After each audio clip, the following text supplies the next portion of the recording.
What's going on, dudes and dudettes? So USC defeated UCLA this last weekend, 19-13. I stopped watching kind of early fourth quarter when it was still 13-9 UCLA, and it was just frustrating watching them. And my signal kept cutting in and out with bad weather on Saturday. But yeah, I just hate that score too because I believe that was when USC was ranked like either top 5 or number 2 in the nation, like a decade ago, and they ended up losing on that weird game against UCLA. So I did not want the score to end up that way. I have to be able to watch it in that way. So luckily, worked out a little bit. They scored a touchdown, and then I think they scored a field goal too late in the game as well. Up until then, it was 3 field goals, and they were all inside the 5 and could not get a touchdown in there, which sucked. And you kind of thought they were just going to lose because they were just kicking field goals. But yes, luckily they reclaimed the victory bell. They're going to paint it correctly. That was all very nice to see, but now they get Notre Dame. So it's been a while since they had to face both of their rivals back to back, but luckily they get Notre Dame at home, and they can kind of play spoiler because Notre Dame is the number 5 ranked team in the nation right now, and they're kind of in the mix for the playoff when it comes to college football. But if they lose to USC, who isn't really technically a good team stats-wise, then they should be able to knock them out and keep them out of that 12-team playoff. So it's a double win, double victory, basically, if USC can get that done, especially against, Riley Leonard, who's a Notre Dame quarterback who was Duke's ex-quarterback the past couple of years when I've been watching him. So it'll be a nice little extra victory against him as well. So looking forward to that. And yes, the Duke Blue Devils to go on the road to face Arizona. Last year, Arizona came to Duke and upset Duke at home, which sucked, but luckily they set up a home and home. And yes, luckily Duke was able to get back at them and ended up getting this victory 69-55. Even Cooper Flagg has some crazy stats. He's leading Duke right now in scoring, rebounding, assists, steals, and blocks, and he's the only player in the nation to do that for his team. And he's only a freshman. He's obviously only 17 years old. He should still technically be a senior in high school, but he obviously graduated a year quicker and he's already doing all this. Yes, they do run a lot of plays for him and the ball goes to him quite a bit, so it's pretty obvious that he does have these gaudy type of stats. But either way, he's showing up and they did get this big time victory. I want to say Arizona was ranked just a little bit behind them, so it's still going to help them stay in that top 12, hopefully move up to the top 10.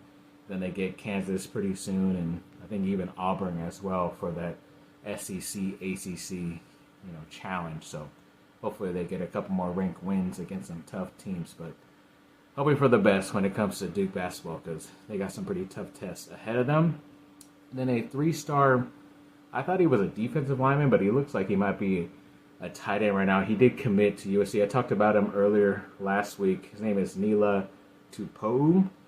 And one place says he's an edge. He just recently flipped from Utah to USC on Sunday night, which was great to see. But yes, I think even some places have him listed as a tight end. And I think I even saw a picture of him with the tight ends coach at USC. So he might be a guy looking to play both ways while he's at USC, or once he figures out which position he's better at and has more playing time, then he will stick with at that position, hopefully. And I just hope he's really good. He looks like he's already considered an athlete, so hoping for the best. But he's also from Northern California. I thought he was from Utah, the state of Utah, but he is from Northern California. I believe he plays with the 2026 4-star quarterback Ryder Lyons, who USC is looking to get a commitment from pretty soon here down the stretch. But yeah, overall, got to go after some of his teammates, be able to entice him to want to come to USC. They already got his brother, the 5-star tight end, last year, so hopefully they will be able to get his commitment at some point soon. And yes, the Duke football team did play against Virginia Tech. I forget if they were home or on the road, but they were able to get that victory 31-28. Yeah, it looks like they were on the road. They started off pretty well. I think their first 2 touchdowns when they went up 14-0 or 14-7, it was just off of 2 plays basically, and you thought they were going to kind of run away with it, but then they ended up giving up the lead.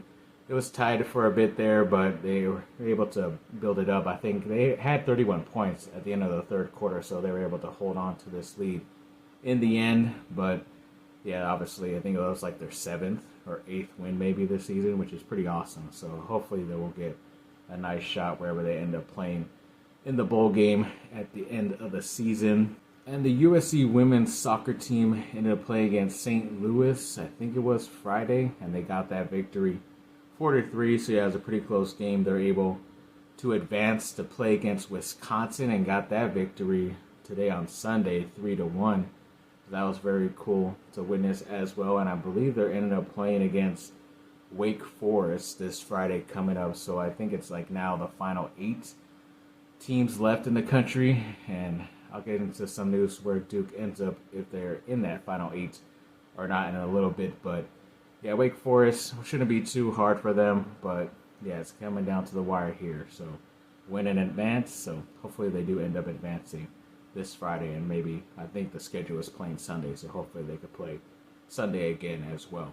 And speaking of the Duke women's soccer team, yes, this last Friday they were playing against Texas Tech and got that victory 3-0. So obviously they advanced to the next round, and they had to play against Michigan State, who they ended up beating 2-0 as well on Sunday today, and now they get in the final 8 a matchup against Virginia Tech, who they obviously have been playing this year in the ACC, so this should be a pretty nice matchup, and I'm pretty sure they beat them quite a bit too this year, so hopefully that's another easy win for them too to advance to the Final Four, and then, yeah, eventually, hopefully it's a date in the finals with USC and the Duke women's side. That's all I can hope for, I guess, because at least I'll be happy for one side, but I'm still a winner on that Sunday or whenever that championship ends up happening. And the USC men's basketball team played today on Sunday night as well, and they were able to get that victory against Grambling State 80-69. A little bit close around halftime, and they were kind of losing early in the third quarter of the second half. But yes, luckily they were able to pull out that victory in the end. And then when it came to a couple of stats from like NBA guys from USC in the next level, they're leading in quite a bit. They're considered like top 5 in production across the league. So if you count like all the USC guys together, all their stats and stuff, they're counting it so far as top 5 production. I'm sure Duke is up there as well, but for some reason they did not put out a stat or a graphic as well. So I'm hoping for that as also just because they have so many players compared to like North Carolina. I think Kentucky would probably be the next people, or maybe the second best as well. But yeah, overall, it's a pretty cool stat to be able to read there. And the USC men's water polo team ended up becoming the three-peat MPSF champs, and I believe they snagged their ticket to their 20th straight NCAA tournament appearance. So yeah, I think they've been winning it quite a bit the past couple of years. I don't know if they're on a winning streak right now when it comes to national titles, but yeah, winning this other title right before the tournament, so hopefully that's some good mojo for them going into that main tournament coming up soon. And then, yeah, sadly I have to talk about the USC women's basketball team. They had a big-time matchup against a top 10 team in Notre Dame and ended up losing that game 61-74. I think right before the game they heard that freshman guard Kennedy Smith was going under a surgical procedure, and it's going to sideline her not only for that game the other day, but for a lot of the season coming up. I don't think it's the full season, so she still has a chance to come back and help contribute later in the year once the tournament comes around and all that stuff. And she's been pretty good, especially defensively. She's not really scoring as much because she's not needed to, but defensively she's one of their top players, and it would have definitely helped out. But Notre Dame was missing one of their top starters as well, so I guess it was kind of even if you think about it. But yeah, USC did end up getting their first loss of the season. It sucks, but hopefully they will be able to get back on a nice winning streak coming up soon. So thanks for watching, people. Like and subscribe. Comment down below. Let me know what y'all think. Have a great rest of your day. Bye. Fight on.